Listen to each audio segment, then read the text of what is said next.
Alors bonjour everyone, nous sommes là avec une autre vidéo. Maintenant, la première vidéo sur les mathématiques. Les mathématiques est une matière considérée comme la plus difficile parmi presque toutes les matières de l'IB par de nombreux élèves. Alors que vous ne savez pas comment cette matière elle est facile si vous utilisez quelques stratégies, si vous pratiquez quelques principes dans votre cursus scolaire avec les mathématiques. Alors là, devant vous, vous avez 3 stratégies pour réussir les maths de l'IB selon un élève de IB ayant obtenu 45 sur 45 du nom de Joaquin Revelo. Sans hésiter, allez-y visiter sa chaîne et abonnez-vous à sa chaîne afin de voir toutes les merveilles qu'il vous offre. Alors, sans hésiter, allons-y découvrir quelles sont ces 3 stratégies. La première stratégie, c'est d'anticiper le cours pendant 15 à 20 minutes avant de venir en classe. Donc, comment vous allez savoir quel cours prochain le professeur va aborder? C'est à partir du guide. Le guide vous donne tout ce que vous allez faire pendant toute l'année. Donc, il n'y a pas à se soucier. Donc, allez-y dans le guide. Regardez quel est le prochain chapitre. Si nécessaire, demandez au professeur. Et avant de venir, si vous êtes dans le bus, si vous êtes fatigué, ouvrez votre portable. Au lieu d'aller regarder des vidéos TikTok, ouvrez YouTube, cherchez une bonne chaîne et regardez la vidéo prochaine pendant 15 à 20 minutes à 30 minutes et prenez des notes. Vous faites ça régulièrement, toujours.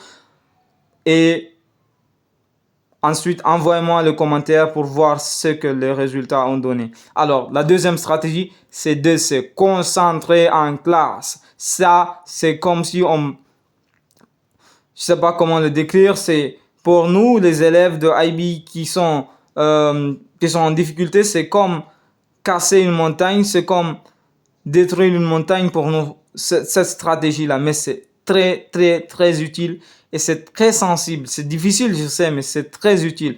C'est-à-dire, quand on dit concentration, ça veut dire qu'on fait une seule tâche à la fois. Quand vous êtes en mathématiques, concentrez-vous sur les mathématiques. Concentrez-vous sur les mathématiques, sur ce que le professeur dit. Essayez de donner votre attention optimale.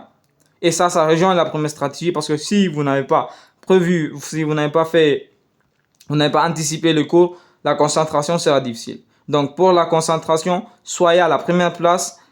Évitez d'être en groupe avec ceux que vous pensez le plus bavarder.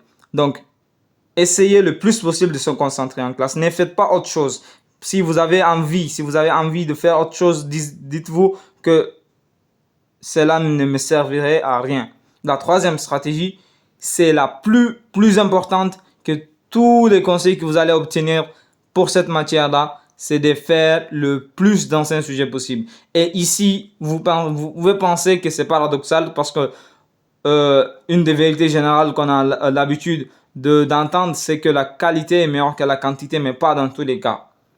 Il faut ici, dans ces cas, la qualité et la quantité ensemble. La quantité ici est très importante parce que Joaquin Revelo qui a obtenu 7 sur 7, c'est-à-dire avant il avait obtenu 4 sur 7, après il a obtenu 7. Comment? Parce qu'il a fait à plusieurs reprises les questions de type bac, des anciens sujets, le plus d'anciens sujets possible. Il a tout traité. Il a traité des tonnes de sujets et véridiquement, il a fait plus de 50 fois des questions des cours qui le perturbent. Donc, vous faites le plus d'anciens sujets possible. Et ici, ce qui est important à savoir, c'est que ne faites pas l'erreur commise par la majorité des élèves ou par de nombreux élèves lorsqu'ils traitent ces sujets-là, de traiter des questions qui vous semblent les plus faciles. Non. Traitez les questions qui vous semblent les plus difficiles. Parce que, comme Joaquin Revelo l'a dit, et j'accepte cet avis, si vous faites des activités difficiles, alors la vie sera facile. Si vous faites des activités faciles, alors la vie sera difficile. Donc c'est comme ça. Donc faites le plus dans un sujet possible dans les contraintes d'examen. Peut-être si vous ne voulez pas traiter le sujet entier, donc une question avec peut-être 5 minutes, comme ça. Donc plus dans un sujet possible.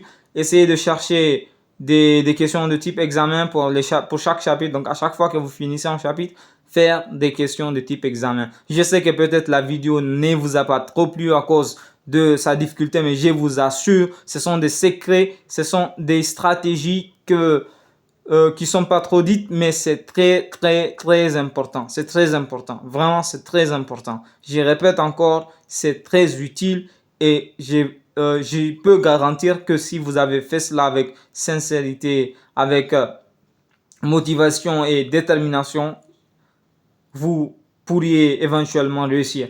Alors, si vous avez des commentaires, n'hésitez pas à les poster. Si vous avez des soucis, n'hésitez pas aussi à les poster. Si vous avez des suggestions de vidéos à faire, n'hésitez pas à les poster. Et n'hésitez pas du tout à s'abonner à cette chaîne afin de ne pas rater les surprises prochaines. Merci beaucoup. On se voit une prochaine fois.